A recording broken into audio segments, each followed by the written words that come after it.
Bismillahirrahmanirrahim. Assalamualaikum warahmatullahi wabarakatuh. Yang saya hormati Bapak Dr. Iqbal Amar Muzaki, MPD, selaku dosen pengampu mata kuliah Filsafat Pendidikan Islam. Perkenalkan, saya Siti Nurfajri Abdul Hadi dengan NPM 231063111050 dari kelas 4B. Di sini saya akan menjawab soal-soal UAS dari mata kuliah Filsafat Pendidikan Agama Islam.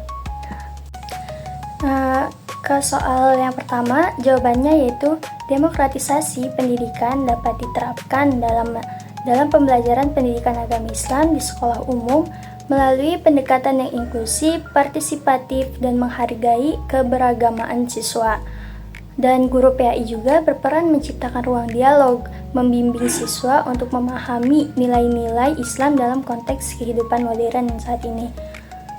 Namun mendorong pemikiran kritis.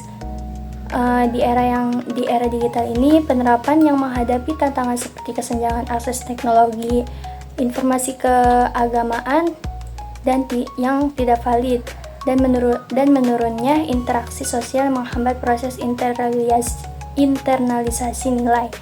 Lanjut ke soal yang kedua, jawabannya yaitu dalam konteks kurikulum merdeka, pandangan ilmu Khaldun yang menekankan pentingnya proses bertahap, penggunaan akal, dan pembentukan adab sangat relevan.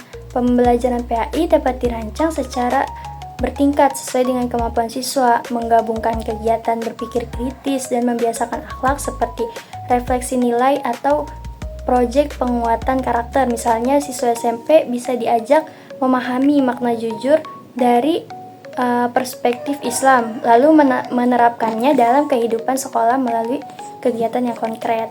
Gitu. Kalau jawaban dari soal yang ketiga, pandangan dari Kiai Haji Ahmad Dahlan tentang pentingnya integrasi ilmu agama dan sains pun juga relevan menghadapi dekadensi moral pembelajaran saat ini. Ilmu tanpa nilai akan kehilangan arah, sementara agama tanpa pemahaman kontekstual dapat menjadi kaku. Maka pembelajaran PAI yang menggabungkan ajaran Islam dan ilmu pengetahuan seperti mengkaji isu lingkungan dari perspektif Al-Quran dan sains dapat membentuk siswa yang berpikir ilmiah, berakhlak, dan peduli terhadap masalah sosial. Integrasi ini menjadi langkah strategis untuk membangun generasi yang unggul seperti spiritual dan intelektual. Ke soal nomor 4, jawabannya yaitu ini kan tentang pemikiran Kiai Haji Hashim Asy'ari. Jadi tentang pentingnya akhlak, kalau menurut pemikiran Kiai Haji Hashim Asy'ari tentang pentingnya akhlak dan sikap tawadu terhadap guru, menegaskan bahwa pendidik bukan hanya proses transfer ilmu, tetapi juga penanaman adab yang mendalam. Dalam pembelajaran PAI, prinsip ini sangat relevan untuk membentuk karakter siswa yang menghormati guru, rendah hati, dan menuntut ilmu dan menjadikan akhlak sebagai dasar perilaku. Di era modern, ketika otoritas moral guru mulai tergerus oleh akses informasi digital dan budaya instan, penerapan nilai-nilai ini bisa menjadi solusi untuk mengatasi kritis keteladanan. Guru harus kembali menjadi figur teladan, bukan hanya dalam pengetahuan, tetapi juga dalam sikap dan spiritualnya. Sementara, siswa dibimbing untuk menjadikan adab sebagai fondasi dalam proses belajarnya. Lanjut ke jawaban dari soal yang kelima tentang pemikiran pendidikan Ahmad Hasan. Pemikiran pendidikan Ahmad Hasan dari Persatuan Islam menekankan purifikasi ajaran Islam melalui pendidikan berbasis Al-Quran dan hadis dapat dibaca dalam dua arah, konservatisme dan reformisme. Di satu sisi, pendekatan ini bisa bertampak konservasi karena menolak tradisi yang dianggap tidak sesuai dengan dalil.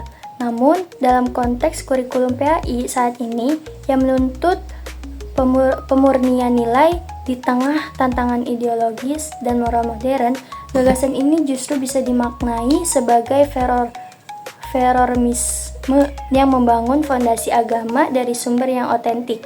Maka jika diintegrasikan secara kontekstual dan terbuka, pemikiran Ahmad Hasan mendukung reformasi pendidikan Islam yang tetap setia pada sumber aslinya, namun adaptif terhadap kebutuhan zaman saat ini. Kita lanjut ke jawaban dari soal yang ke-6, yaitu hubungan antara ontologi, epistemologi, dan aksiologi membentuk kerangka utuh dalam merumuskan arah pendidikan. Ontologi menjawab pertanyaan tentang hakikat manusia sebagai makhluk ciptaan Allah yang memiliki ruh, akal, dan potensi. Sedangkan epistemologi menjelaskan bagaimana manusia memperoleh ilmu melalui wahyu, akal, dan pengalaman. Lalu aksiologi memberikan arah tujuan, yaitu membentuk insan berakhlak dan berkontribusi pada kemaslahatan.